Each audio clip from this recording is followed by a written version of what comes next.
बिस्मिल्लाहिर्रहमानिर्रहीम। अस्सलाम वालेकुम। हकिया रहमतुल्लाह ये हकायत नकल करते हैं कि बनी इसराइल में एक आबिद शख्स था जिसे अल्लाह ताला ने ज़ाहिरी हुस्न व जमाल भी बहुत दे रखा था। अपने हाथ से जंबिल बनाता और फरोख्त करके बसर औकात करता था। एक दिन वो बादशाह के दरवाजे पर से गुजरा। बादशाह की बीवी की हादमा ने देख लिया। जाकर मलके से कहने लगी कि यहाँ एक आदमी है कि ऐसा हसीन शख्स कभी देखने में नहीं आया, जंबिल फरोख्त करता फिर रहा है। मलका ने हुक्म दिया कि मेरे पास ले आओ। उसे लाया गया तो बस देखते ही फरेफ्ता हो गई। कहने लगी जंबेले फेंक दें और ये चादर संभाल बांदी से कहा कि तेल और खुशबू वगैरह लाओ, हम इससे अपनी हाजत बराबरी करेंगे। और आबिद से कहने लगी कि अब तुझे जंबेले बेचने की जरूरत नहीं रही। आबिद बार बार इनकार करता रहा। कहने लगी अगर तू ये काम नहीं करना चाहता तो इसके बगैर यहाँ से बाहर भी नहीं जा सकता, और दरवाजे बंद करने का हुक्म दे दिया। आबिद ने ये हाल देखा तो कहने लगा क्या तुम्हारे महल के ऊपर कोई जरूरत की जगह है कि नहीं? कहने लगी हाँ है। बंदी को हुक्म दिया कि इसके लिए पानी वगैरह ऊपर ले जा। ये ऊपर छत के एक कोने की तरफ गया। देखा कि महल बहुत ऊंचा है, कोई ऐसी चीज नहीं जिसके साथ लटक कर नीचे उतर जाए।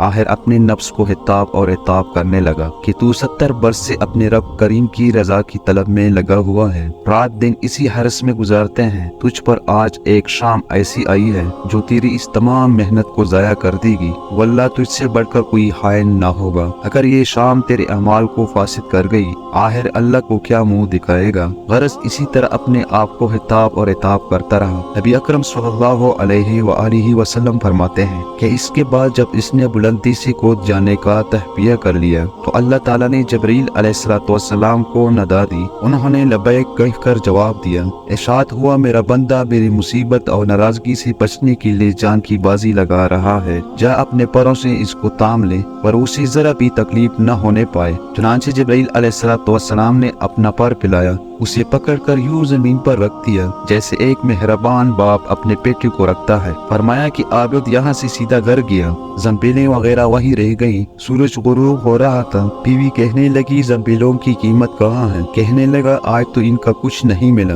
बीवी कहने लगी तो आज रात अफ्तार किस चीज से करेंगे? कहने लगा आज की रात यूं ही जरा सब्र से काट लेंगे। फिर कहने लगा उठकर तनूर में आग जला दें। हमसाये हमारे तनूर में आग नहीं देखेंगे, वहाँ उन्हें परेशान करना अच्छा नहीं। बीवी ने उठकर तनूर में आग जला दी, खुद वापस आकर बैठ गई। एक पड़ोसन आग लेने को आई, पूछा आग है? जवाब मिला आगे बढ़कर तनूर से ले लो। ये औरत आग लेकर वापस हुई तो घर वाली से कहने लगी कि तू यहाँ बीठी बातें कर रही है, उधर तेरी रोटियां पक चुकी हैं, बल्कि जलने को करीब है। औरत ने उठकर देखा तो तनूर बेहतरीन रोटियों से भरा हुआ था। औरत ने उन्हें बर्तन में रखा और हाउंड के पास ले आई और कहने लगी कि तेरे साथ अल्लाह ताला का ये मामला तेरे बुलंद दर्जात की वजह से ही हो सकता है, लिहाजा तू अल्लाह ताला से दुआ मांग के हमारी बाकी उम्र खुशहाली और फराही में गुजरे। आबिद कहने लगा इस हाल पर सब्र अच्छा है, मगर औरत का इसरार बढ़ता गया हत्ता कि आबिद ने दुआ करने का वादा कर लिया। आधी रात को उठकर नमाज पढ़ी और अल्लाह ताला से दुआ मांगने लगा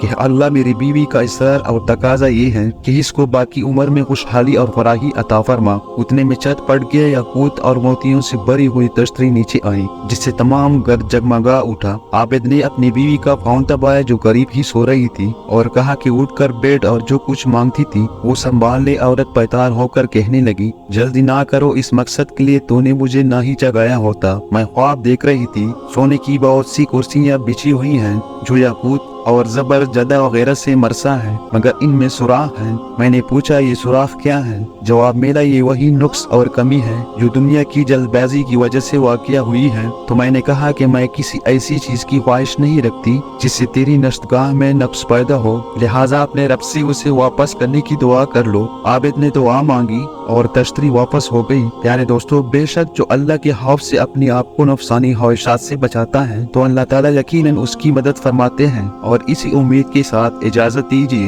लेकिन इससे पहले आपसे गुजारिश है कि अगर हमारी वीडियो अच्छी लगी हो तो वीडियो को लाइक और शेयर जरूर कीजिएगा और साथ हमारे चैनल इस्लामिक इन्फो 031 को सब्सक्राइब करें। शुक्रिया।